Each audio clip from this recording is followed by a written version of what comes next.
YouTube does not push my videos or pretty much anybody's, even if you're subscribed and hit bell notification. You actually have to go to my channel manually yourself to find the videos and watch them.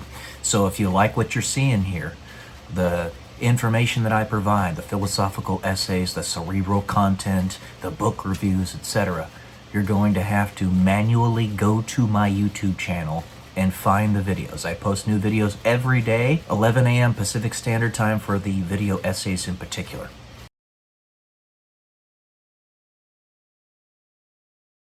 Good morning, guys. Welcome to day 269. Nice, until I'm a YouTube millionaire. And today is going to be a review of Essays in Idleness by Hojoki. This is a book, and this will be a pretty short video today, actually, because there's not too much to say on this, aside from this is a book on the Buddhist teachings from about 1,000 years ago, particularly focused in Japan, but really everywhere in the Orient, China, Korea, and all those places around there. But two specific authors from that time period. You got Kenko and you got Chomi. And there's a lot of timeless wisdom in this book. But what I got most from it, personally, was actually steeping myself in the daily life of people that lived back 1,000+ years ago in this era in Japanese history. Now, of course, it's always good to learn about your past, learn about past eras in human history, but also different parts of the planet and how they were living in those eras in history. And, you know, it's just about Buddhism, right? And the first guy, Kenko, is just a very short part of the book. It's like just the first 10 or 15 pages or so of the actual book itself. And really, he didn't write much about his Buddhist life until coming close to the end of his life.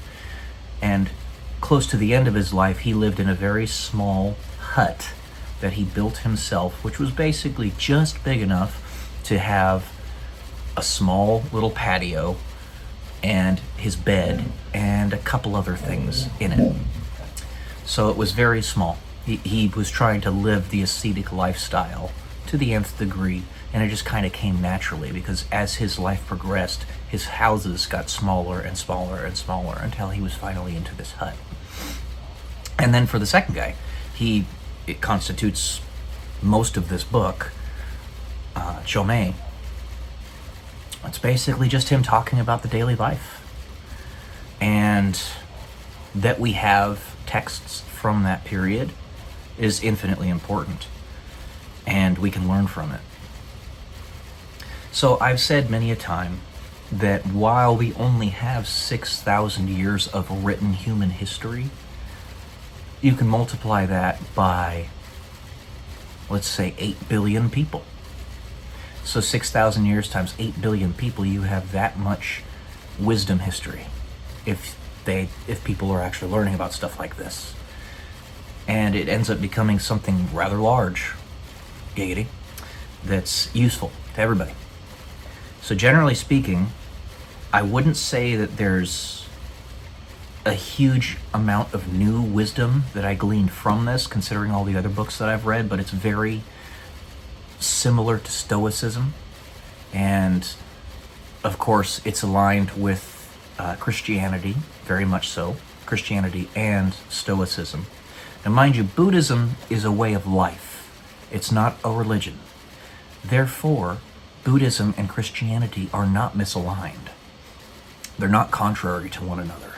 And it has been posited by some theologians and philosophical thinkers of the contemporary era that Jesus may have in his lost years gone to the Orient to learn about their different philosophies and theologies and stuff at the time. We don't know because we don't have those years of Jesus's history to look back on, but it's very much possible. So Buddhism, being a way of life, actually aligns pretty well with Christianity, just as Stoicism does, also being a philosophy and way of life. It's really a lot of asceticism, ascetic living, there you go, which means minimalist. The modern day equivalent to that are those people who basically, live in an RV or whatever and want the least number of possessions that they can possibly have. There's a lot of wisdom in that. And it's not new. It's ancient. So, history doesn't repeat itself. It rhymes, as Mark Twain said. There's nothing new under the sun, as is said in the Bible. But what is new is you. And your experiences, how they layer, and how you react to them. So, this is going to give you a good perspective on how best to react to yours. Therefore, the book gets a recommend from me. Very easy read. It's only 140 pages of fairly spaced out aphorisms and essays. Very simple language to understand.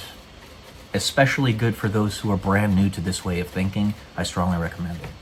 Since I've been doing it for many years, 36 years old now, it's nothing cosmic, like I said, but it's a good refresher. So, yeah, good recommendation from me. I hope you enjoy it. It's not very expensive on Amazon. You can buy it for I think like $8 or something. And there you go. This one's from Penguin Classics. That's what I got for you today, guys. Love y'all. Peace.